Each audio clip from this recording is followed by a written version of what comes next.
గంగాధర్ నెల్లూరులో చంద్రబాబు నాయుడు అనే వ్యక్తి మాట్లాడుతూ అని అంటాడు.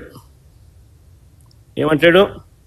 వైఎస్ఆర్సీపీ వాళ్లకు ఏ పనులు చేయొద్దు, ఏ పథకాలు ఇవ్వద్దు అని పెద్ద మనిషి చంద్రబాబు నాయుడు చెప్పుకొచ్చాడు.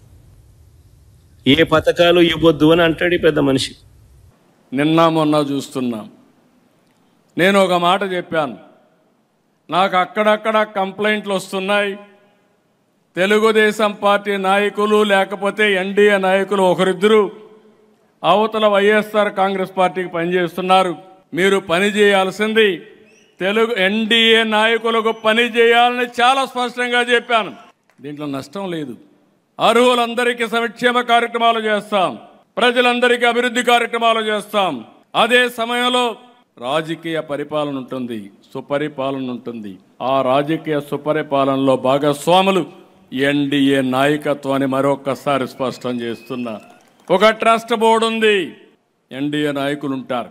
ఒక కార్పొరేషన్ ఉంటుంది, లేదంటే ఇంకొక దగ్గర ఉంటాం. ఎన్డీఏ నాయకత్వం కూర్చొని డిసైడ్ చేస్తాం.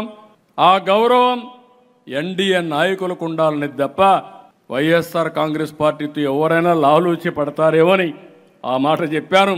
దీంట్లో గింజుకుంటున్నారు వైఎస్ఆర్ కాంగ్రెస్ పార్టీ. కబద్దార్, జాగ్రత్తగా ఉండండి, మీ ఆటలు సాగనివ్వను అంటే ఏదో రెచ్చిపోతున్నారు. రెచ్చిపోవద్దండి. నేను ఎప్పుడు కూడా సంక్షేమ కార్యక్రమాలు అర్హులందరికీ ఏమంటున్నాను. అట్లని చెప్పి దబాయిస్తే ఇస్తామనుకుంటే మాత్రం అది పగటి కలగా మిగులుతుంది. గుర్తుపెట్టుకోమని కోరుతున్నాను. నేను ఇంకొక మాట కూడా చెప్పాను, రాజకీయాల్ని కలుషితం చేశారు, రాజకీయ ముసుగులో నేరాలు చేశారు, ఘోరాలు చేశారు. అలాంటి నేరాలు ఘోరాలు చేసినప్పుడు ఎవరు తప్పు చేసినా చట్టం దాని పని చేసుకుంటా పోతుంది తప్ప ఇంకొకటి కాదని చెప్పి కూడా నేను మీకు తెలియజేస్తున్నా.